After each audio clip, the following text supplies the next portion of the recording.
오늘은 본문을 통해서 참된 것을 맡을 사람이라는 제목으로 말씀의 은혜를 나누려고 합니다. 우리가 너무나도 잘 알고 있는 불의한 청지기의 비유인데요. 이 불의한 청지기의 비유는 정말 해석하기도 너무나 난해하고 또 이 해석을 들어보면 이 해석이 맞는 것 같고 저 해석을 들어보면 저 해석이 맞는 것 같기도 해서 성경을 읽을 때마다 참 많은 의문을 주는 구절이기도 합니다.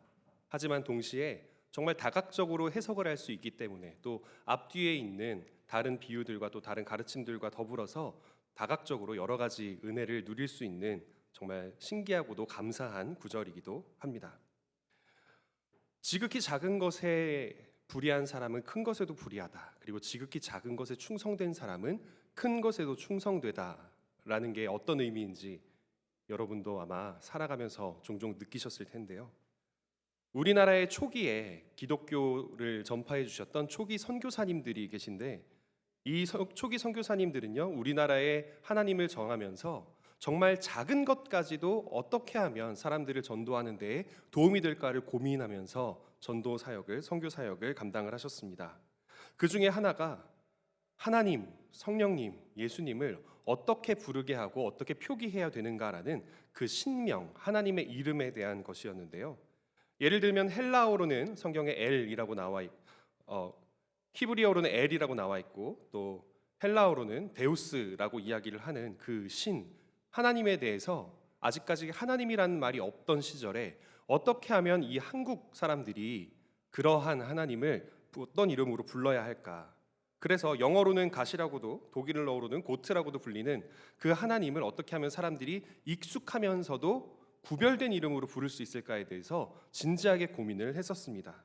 왜냐하면 바로 옆에 있는 나라인 일본을 선교할 때 일본어로 하나님을 어떻게 표현을 했냐면요, 카미사마라고 표현을 했습니다. 이 카미가 신이라는 뜻이고 사마가 님이라는 뜻이잖아요.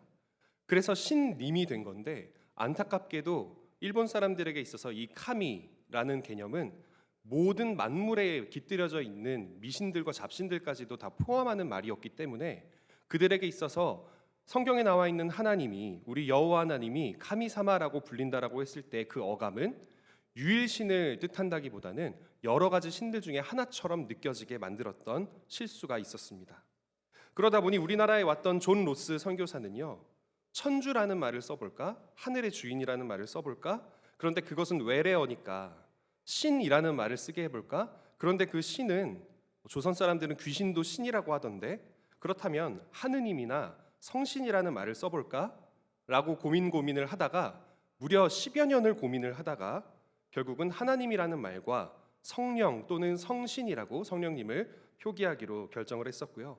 우리가 잘 아는 언더우드 선교사님은 처음에는 이 하나님이라는 말이 비성경적이다, 상제라고 부르자라고 이야기를 했다가 실제로 우리 한반도에 살던 많은 사람들이 과거로부터 가지고 있었던 그 유일신의 사상 안에서 하늘에 계신 분이라고 하느님, 하느님 하고 부르는 걸 보고는 유일신 신앙을 가지고 있었던 민족에게 너희가 믿는 그 유일신이 바로 성경에 나와 있는 그분이야 라고 이야기하는 게 적절하겠다라고 하면서 아래 아자를 사용해서 하느님 또는 하나님이라고 부르자고 결정을 했는데요.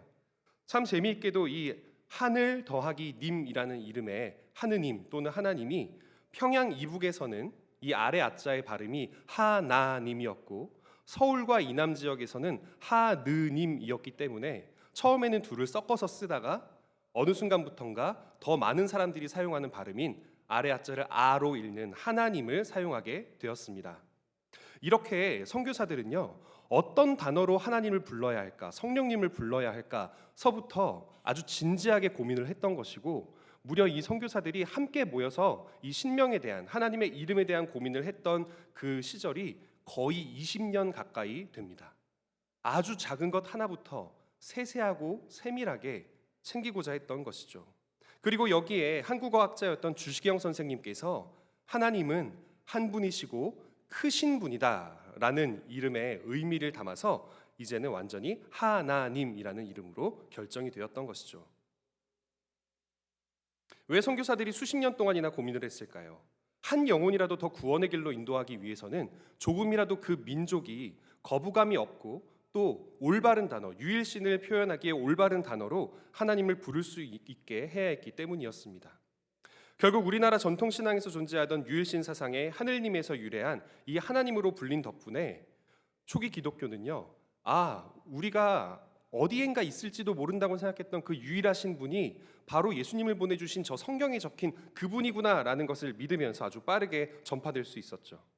만약 이때 하나님 대신에 천주, 상제 같은 처음에 사용했던 다른 용어로 하나님을 부르기 시작을 했다면 누군가는 하나님의 이름이 익숙하지 않아서 또는 누군가는 너무나 일반적인 용어라서 거부감을 가지고 믿음을 갖지 못했을 수도 있을지 모릅니다.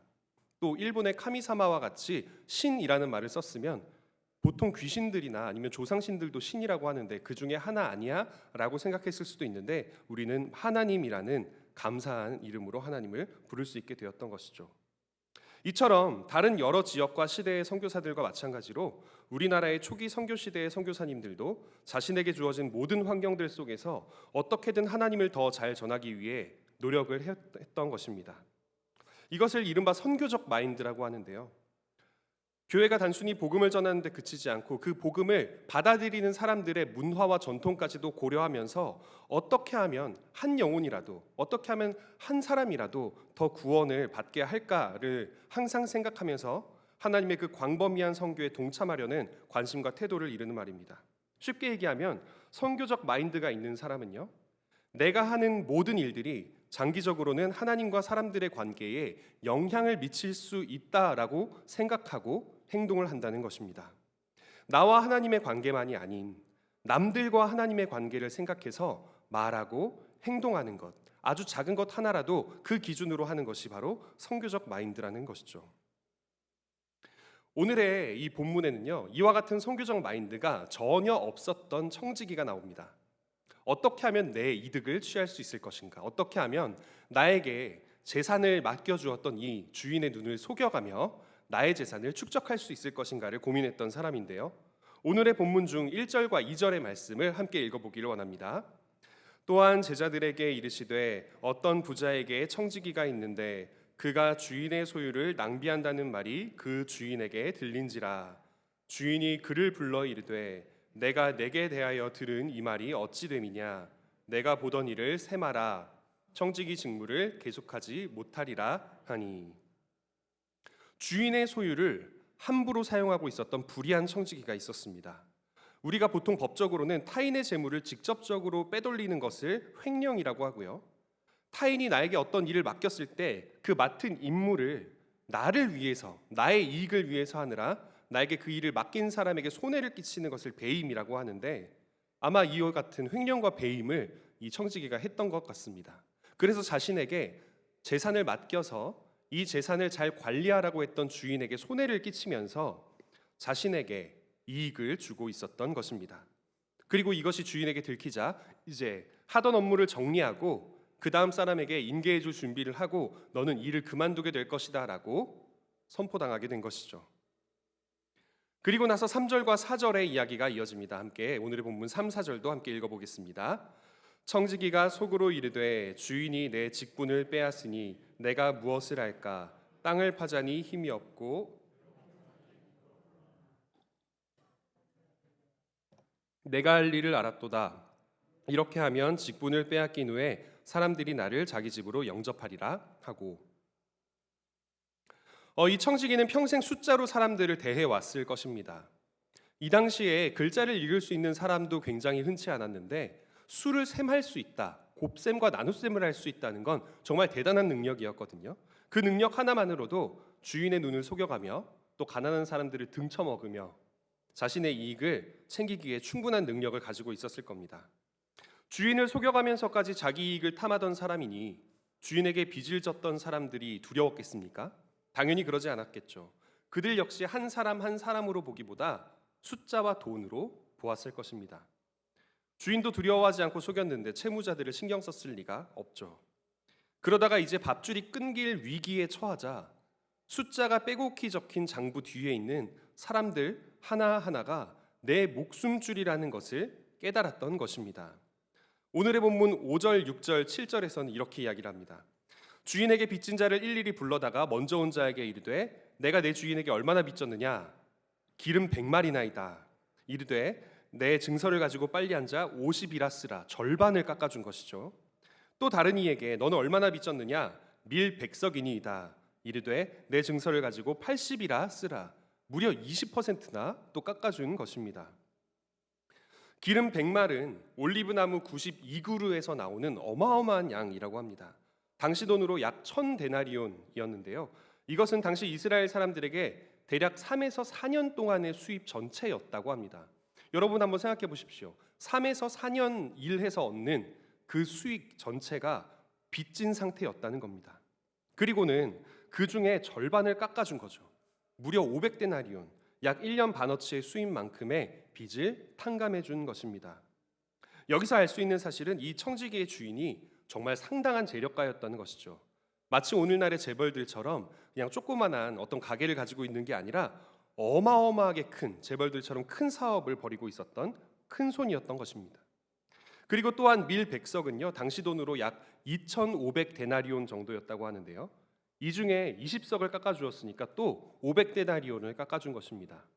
처음 기름을 깎아줄 때도 500데나리온 가격, 그리고 두 번째로 밀을 깎아줄 때도 약 500데나리온 가격을 깎아준 것인데 기름과 마찬가지로 1년 반어치의 수입만큼을 또 깎아준 것이죠. 그래서 몇몇 주석들에는요 이를 두고 아마도 빌려준 물건들의 평균적인 이자만큼을 깎아주었을 것이라고 여기기도 합니다. 원래 이스라엘 사람들은 이자를 받는 것이 허용되어 있습니까? 금지되어 있습니까? 금지되어 있습니다. 율법으로 하나님께서 너희는 이스라엘 백성들에게 너희 형제들에게 무엇인가를 빌려줄 때 이자를 받지 말라고 하시거든요. 그런데 예수님 당시에는 이스라엘 사람들끼리도 이자를 받는 것이 너무나도 당연시되어 있었던 상황이었습니다. 돈이 많은 이들이 가난한 사람들에게 돈이나 곡식을 빌려주고 거기에 해당되는 이자를 받아서 수익을 얻는 것이 흔했죠.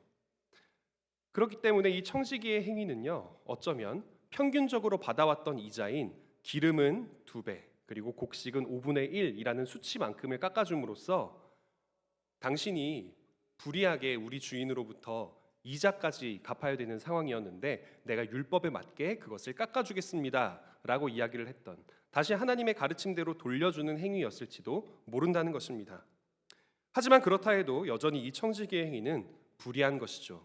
여전히 주인에게 말하지 않고 허락받지도 않고 남의 돈을 이용해서 남의 호감을 사기 시작했던 것입니다. 주인을 속여서 불이한 이득을 취하다가 걸려서 일을 그만두고 쫓겨나게 되었는데 이제 일을 그만두기 직전까지 자신의 장래를 위해 주인을 또 속이고 있는 것입니다. 불의한 청지기는요 처음부터 끝까지 불의합니다. 처음부터 끝까지 남을 속입니다. 하지만 거기엔 차이점이 딱 하나 있는데요. 처음 주인을 속여서 들켜서 그만두게 되었을 때는 자신의 이익만을 취하느라 주인을 속였지만 일을 그만두기 직전에 주인을 속이는 지금의 이 행위는 내가 일거리를 잃은 다음 사람들에게 도움을 받고자 하는 마음에서 주인에게 빚을 진 사람들에게 이익을 주고 있다는 사실입니다. 제가 아내와 이제 연애를 하던 시절, 이제 막 연애를 시작했던 시절에 어디를 가면 꼭 테이블을 열심히 치우고 나왔던 기억이 있습니다. 왜 그랬을까요? 너무나 도덕적이고 윤리적인 사람이라 그랬을까요? 그렇게 봐주시면 너무나 감사하지만 평소에도 깔끔한 저희 아내한테 잘 보이고 싶었습니다. 이제 막 연애를 시작했으니까 저 남자 참 머물고 간 뒷자리가 아름답구나 라는 얘기를 듣기 위해서 어디를 갔다 하면 열심히 치우고 막 카페 알바생한테도 다 갖다 주면서 감사합니다 공손하게 인사를 하고 그렇게 돌아오곤 했고요. 또 연애를 하다가 이 춘천에 닭갈비를 먹으러 다녀온 적이 있었는데 이날 운전을 굉장히 정숙하게 했습니다. 정말 평소에도 신호나 뭐 속도 같은 건 잘 지키지만 지나다니는 모든 사람들에게 다 이렇게 막 양보해드리고 주차할 때도 먼저 세우시라고 하면서 아주 얌전하고 점잖게 아주 젠틀하게 그렇게 운전을 했는데 왜 그럴까요? 제가 평소에 운전을 젠틀하게 하지 않는데도 불구하고 우리 아내에게 잘 보이고 싶어서 그랬습니다. 그래도 위선도선이라는 말처럼 아내와 데이트를 할 때에는 주변 사람들에게 더 매너 있게 행동한 것이 사실이고 도덕적인 이유가 아니라 아내에게 잘 보이기 위해서였지만 그래도 그 모습은 빛과 소금에 합당한 모습이었을 거라고 믿습니다. 지금 이 불의한 청지기의 행동도 마찬가지입니다. 이거 자기 이익을 위한 거거든요. 내가 일자리를 잃은 다음에 사람들이 나를 영접해 줄 것을 기대하는 마음으로 친구를 만들기 위해 그동안은 그 사람이 누군지도 신경 안 쓰였고 그저 장부에 적혀 있는 이름과 돈만이 중요했던 그 사람을 이제는 눈과 눈을 마주치며 어서 100말을 50말로 바꿔서 쓰라고 이야기를 하고 있는 것이죠. 거리로 내앉아서 손가락을 빨고 있을 때 먹고 자고 입을 수 있기 위해서 잘 보이는 것인데 결과적으로 빚진 사람들의 어깨를 가볍게 해주었고요. 그리고 그 행동은 참 놀랍게도 오늘의 본문 8절에서 칭찬을 받습니다. 오늘의 본문 8절의 말씀을 제가 읽어보도록 하겠습니다. 주인이 이 옳지 않은 청지기가 이를 지혜 있게 하였으므로 칭찬하였으니 이 세대의 아들들이 자기 시대에 있어서는 빛의 아들들보다 더 지혜로움이니라. 아멘. 아까도 말씀드렸듯이 청지기는요 여전히 불의한 청지기입니다. 옳지 않은 사람입니다. 그러나 주인을 속였는데도 주인에게 칭찬을 받고 있습니다. 다시 말하면요 이 이야기를 들려주시고 계신 예수님께 칭찬받을 만한 행동을 했다라는 것이죠. 이 세대의 사람들이 자기 시대에 있어서는 빛의 자녀들보다 더 지혜롭다고까지 하시는데 이 누가복음 16장의 뒤편을 보시면요 부자와 나사로의 이야기가 나옵니다. 예수님 당시 이스라엘 사람들 사이에 빈부격차가 매우 컸다는 것을 알 수 있으면서도요 또 부유한 사람들이 자기 집 근처에서 죽어가고 있는 이 가난한 이들의 고통에 별 관심을 가지지 않았다는 것도 엿볼 수 있습니다. 이런 상황에서 하나님의 백성이자 선택받은 민족, 복의 근원이 되어야 할 하나님의 뜻대로 살아가는 민족의 본보기가 되어야 할 이 이스라엘 사람들이 구약 성서에서 금지하는 율법을 어기고 이자를 받고 있고 그 이율도 2배 또는 20%에 달할 정도로 상당히 높았다는 건요.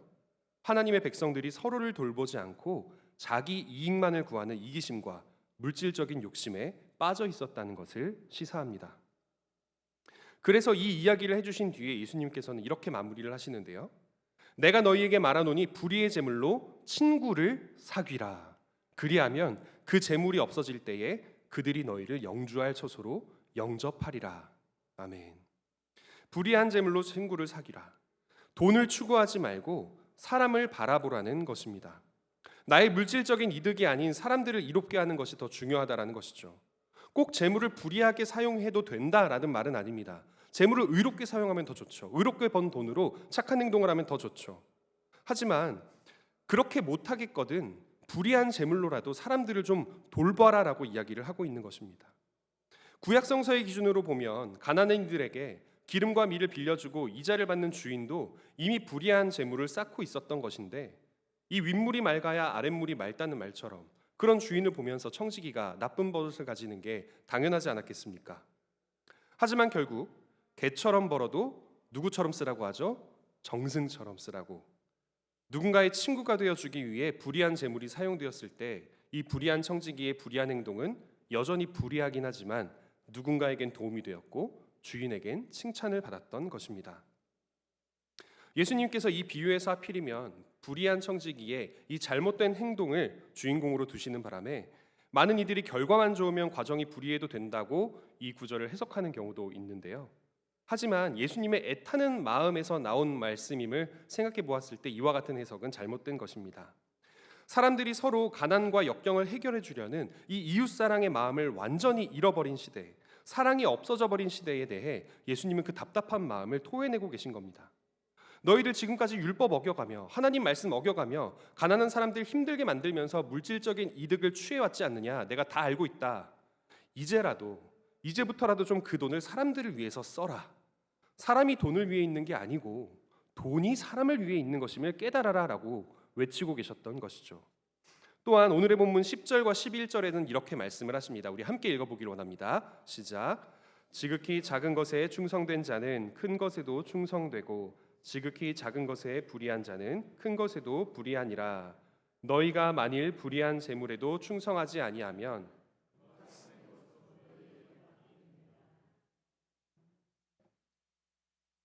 각자의 삶에서 주어진 능력과 환경이 다르겠지만 작은 일이라도 좋으니 정말 작은 일이라도 좋으니 하나님 말씀대로 살라고 말씀하고 계신 것입니다.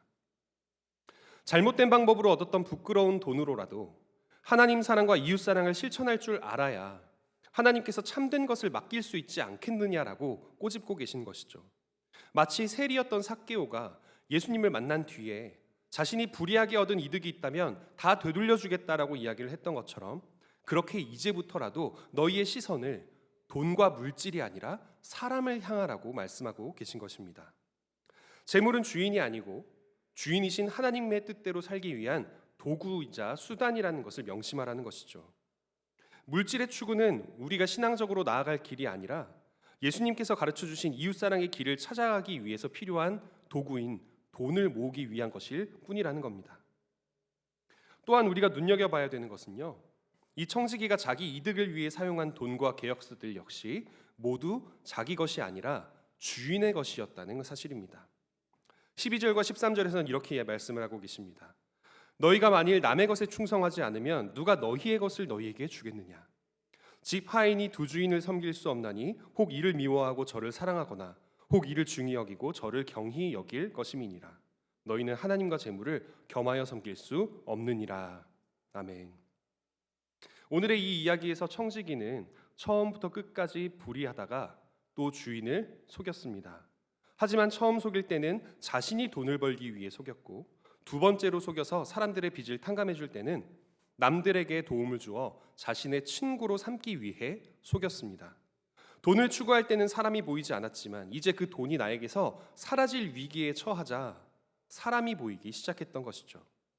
내가 가지고 있다고 착각을 했고 내가 마음대로 유용할 수 있다고 착각했던 그 돈이 주인의 것이라는 것을 깨닫고 주인이 원하면 언제든지 나에게서 빼앗아갈 수도 있음을 깨달았을 때에야 이 모든 것들 위에 있는 진정 소중한 존재, 돈을 빌려주기도 하고 빌리기도 하며 벌기도 하고 쓰기도 하는 이 존재인 사람이 보이기 시작했다는 것입니다. 청지기는 돈이 아닌 주인을 섬겨야만 하는 존재입니다. 그랬으면 이 불의한 청지기도 죄를 짓지 않았을 것이고 주인이 주는 돈으로 평생 평안하게 살 수 있었겠죠. 청지기는 가난한 사람들에게 주인의 이름으로 돈이나 기름이나 밀과 같은 곡식을 빌려줄 때 구약성서의 말씀대로 이자를 받지 않거나 아주 적은 이자만을 받으려고 노력했어야 했습니다. 그랬다면 자연스럽게 모든 사람들이 이 청지기와 부자인 주인을 존경하고 좋아했을 것입니다.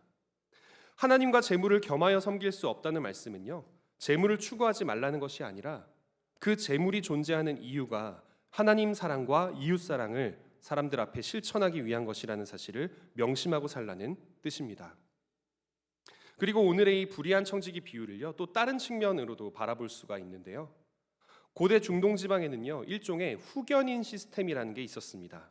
이 시스템은 로마로부터 시작되었고 로마에서부터 시작된 이 후견인 제도가 문화적으로 이 지중해 지역을 다 차지를 하고 있었는데요. 부유하고 권력을 지닌 자가 후견인, 파트로누스라고 불리는 후견인이 되고 다수의 평민들이 그를 따르는 피후견인, 클리엔테스가 되어서 이 파트로누스 후견인이 가난한 피후견인들을 돌보아주고 또 필요할 때는 그들로부터 도움을 받기도 하는 시스템이었습니다. 이것은 어떻게 시작되었냐면요, 이 로마 사람들이 이웃 민족들을 정벌할 때 그 민족들도 지배층과 피지배층이 있었지 않았겠습니까? 그럴 때에 지배층은 로마의 귀족으로 흡수를 하고 피지배층은 로마의 평민으로 흡수를 합니다. 그러면서 자연스럽게 그 민족이 우리의 지배층이었던 사람이 지금은 로마의 귀족이 되었으니 이 로마에서 정치적 영향력을 가질 수 있게 우리가 도와주자라면서 그 정치적인 힘이 있는 소수의 부유한 사람들을 돕기 시작을 했고, 반대로 그 부유하고 힘 있는 사람들도 자신에게 힘이 되어주는 평민들을 도와주기 시작을 했습니다. 과거 사회에서는요, 오늘날처럼 먹을 것이 풍족하지 못했고 흉작과 풍작이 많이 교차했습니다. 올해에는 풍요롭게 물건을 먹을 수 있어도 내년에는 굶어 죽을 수도 있는 그런 상황이었겠죠. 그럴 때 부유한 사람에게 가서 필요한 곡식을 얻을 수 있어야만 안정적으로 가족들이 살아남을 수 있었습니다. 그렇기에 가난한 사람들은요, 이 파트로누스 후견인들을 향해서 도움을 요청할 때가 많았습니다. 그리고 마찬가지로 이 부유한 사람들도 자신을 따르는 사람들이 계속해서 목숨을 유지하고 인구가 불어나야 나의 힘도 더 강해지는 것이 아니겠습니까? 그러니 흉작일 때는 그 사람들에게 빌려주고 풍작일 때는 이자를 받아서 다시 걷어들이는 이런 문화가 당연하게 여겨졌던 것이죠. 또 두 번째로는요, 문자를 읽지 못하고 큰 수를 세지 못하는 이들에게 이 지식층인 후견인이 법적, 경제적, 사회적인 안전망이 되어 주어서 자신에게 보호를 받고 있는 피후견인들이 법적 소송을 당할 때 그들과 함께 법정에 가주기도 했습니다.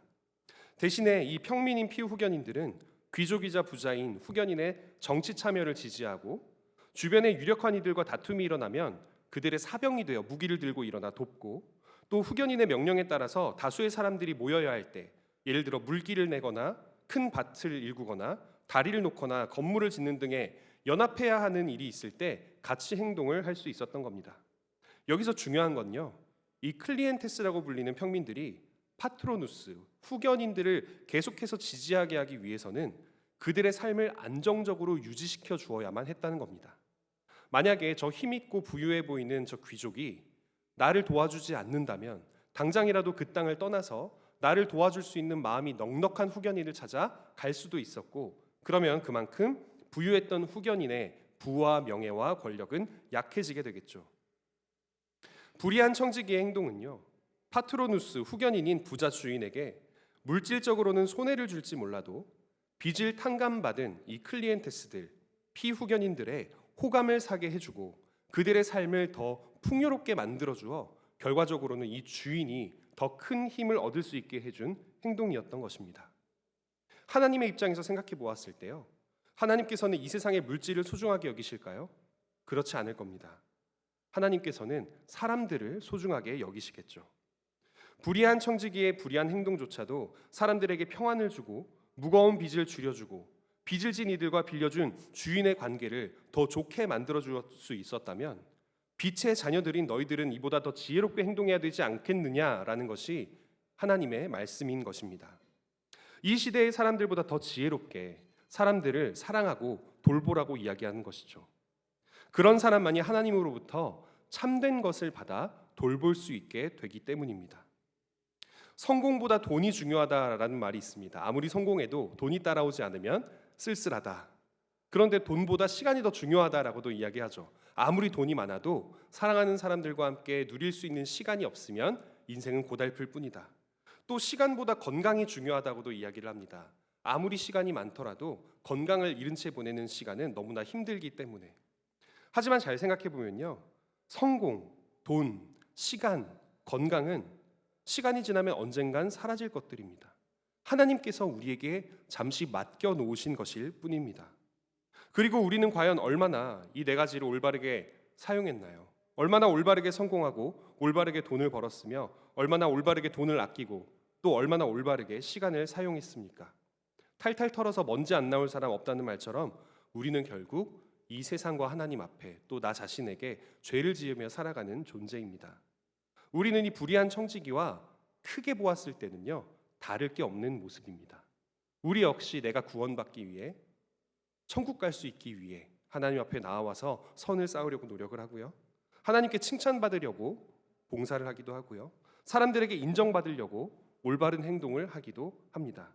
하지만 그와 같은 모든 행동들이 결국은 하나님의 뜻을 이룰 수 있는 데 쓰임받을 수 있다면 우리도 칭찬받을 수 있는 것입니다. 불의한 청지기가 지혜롭게 자신의 장래의 삶을 준비했듯이 우리 믿는 그리스도인들은 더 지혜롭게, 더 의롭게 하나님 나라를 준비하는 삶을 살아야만 할 것입니다. 우리가 태어난 것, 우리의 삶, 우리의 육체와 영혼, 돈과 능력 다 하나님이 주신 것이고 우리 손에서 슬슬 빠져나가고 있는 모래알과 같은 것들입니다. 우리는 모두 청지기라는 것입니다. 우리가 가지고 있는 것들은 우리 것이 아니고 하나님께서 내게 맡겨주신 것일 뿐이며 언젠가 하나님께서 도로 찾아가실 것이기에 그것이 내 손에 있을 때 한 번이라도 더 사랑을 전하고 이웃사랑을 실천하는 것이 하나님을 섬기는 일이 될 것이며 우리를 영주할 처소로 인도하는 행위가 된다는 것입니다. 하나님께서는 또한 마태복음 25장을 보면 이렇게 말씀을 하시죠. 너희가 여기 내 형제 중에 지극히 작은 자 하나에게 한 것이 곧 나에게 한 것이고, 또 45절에서는 지극히 작은 자 하나에게 하지 아니한 것이 곧 나에게 하지 않은 것이라고 말씀을 하십니다. 우리에게는요, 영원한 삶과 참된 삶이 이미 주어졌음을 믿습니다. 또 그 영원한 삶이 우리를 향해 다가오고 있습니다.